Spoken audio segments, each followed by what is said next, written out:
চট্টগ্রামে বর্ষা শুরুর পর থেকে এ পর্যন্ত সাপের কামড়ে প্রাণ হারিয়েছেন ৭ জন।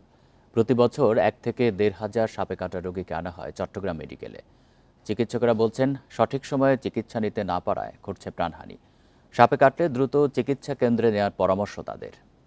বান্ডেল থাকলে প্রতি সেনমানিতে টাকা বাঁচবে। বিকাশ সেনমানি বান্ডেল কিনে জিতুন প্রতি লেনদেনে।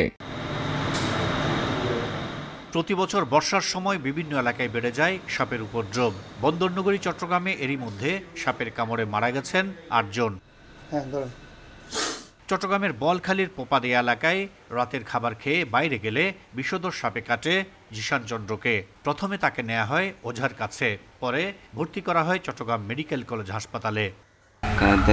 চলে যাচ্ছে আমাকে, আমি লেট মেরে দেখতেছি আমাকে কামড় দিছে। সবুজ গোলার সাপ সাপে হাঁটানোর পরে দিই আর ওজার হাসে লেগে পানি ভরা হাবাই বানও দিয়ে তো দনের পরে দিই গোটা রাতভর করতে সকালে 7টা বাজা হয় যে মেডিকেলে যাব। আগ্রাবাদের বাসিন্দা লিটন মিয়া কর্মস্থলে যাওয়ার পথে সাপের কামড়ের শিকার হয়ে ভর্তি হন হাসপাতালে। সাপে কাটার পর রোগীদের একটি বড় অংশকেই নেওয়া হয় ওঝার কাছে, পরে অবস্থা খারাপ হলে নেওয়া হয় হাসপাতালে, যে কারণে বিনা চিকিৎসায় অনেকেই মারা যান পথেই। পায়ের উপরে বাদ দিয়ে দিচ্ছি, দিয়ে মেডিকেল আসছে আর কি। ব্যাগের তলে একটা সাপ ছিল, আমার পায়ে পাড়া পড়ছে আর সাপটা আমার কামড় দিয়ে চলে গেছে। চিকিৎসকরা বলছেন, সাপে কামড়ানোর পরের মুহূর্তগুলো অতি গুরুত্বপূর্ণ, তাই সময় নষ্ট না করে দ্রুত স্বাস্থ্যকেন্দ্রে নিতে হবে রোগীকে।